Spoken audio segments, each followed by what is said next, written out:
I saw him. The one they call the Shadow Man. I saw him in a dream. I don't know if it was just the alcohol, but it felt way too vivid. It felt real despite the surrealism of it.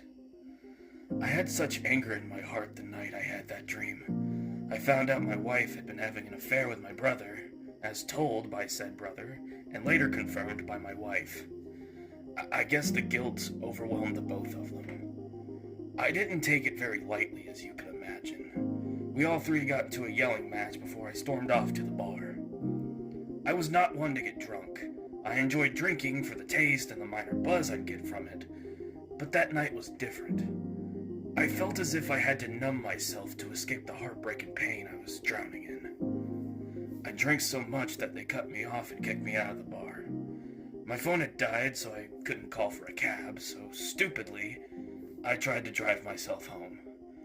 It went about as well as you can imagine. I ended up crashing into a tree and totaling the car. I miraculously was unharmed. I remember stumbling out of the car in a drunken rage, just whispering to myself, "I'm going to kill the both of them." Words I had never thought would come out of my mouth.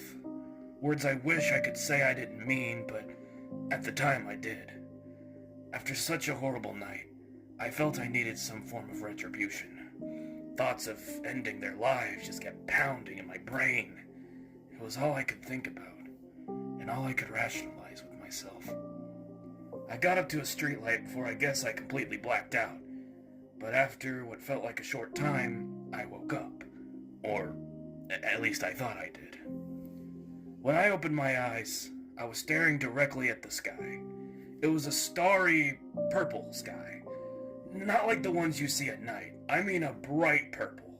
And the stars were a lot brighter than usual. The clouds were made up of a thick black fog, and were moving unusually quick. I got up, seemingly null from my drunken state. I started looking around for people, cars, or anything nearby. But the city was completely empty. I walked down the street a bit, still not a soul in sight, beginning to think I had died and was stuck in some limbo. But not before long, I hear a voice behind me. Not a loud, booming voice, but not a quiet one either. It had an echo, a deep vibration to it. All it said was, "Kane." I turned around very quickly and was met with the silhouette of a man wearing a fedora, standing just a few feet away from me. I immediately felt his energy. It was calming.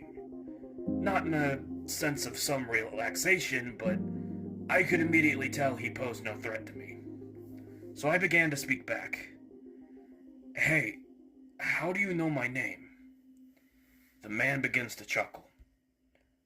"I'm in many places at once. Not all, but I'm not binded by the restrictions of mortality. I know you, because I've been keeping an eye on you, especially after your drunken rage." I began to feel embarrassed. "Yeah, but that's not me, that's not who I am." "I know," he interrupts. "But your intentions in your out-of-state mind began to concern me quite a bit. You speak as someone who wishes to snuff a flame that isn't yours to extinguish, and I couldn't let that go unconfronted." I began to shake. A huge wave of guilt had just hit me like a tide. I tried to muster words, but I only kept stuttering. The man walks closer to me.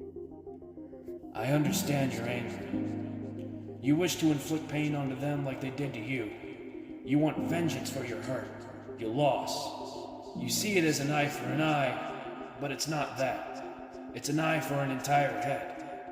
It will not bring you satisfaction or closure. You will have simply transferred your pain onto those they hold close, including yourself." I was silent. Completely silent. I finally managed to fully say something. "I'm sorry. I don't want to cause them pain. Not like this." He proceeded to respond, "I'm aware. You shouldn't let your rose wilt a darkened hue. You must be better, for yourself and for your loved ones. They wouldn't want to see you go down such a road."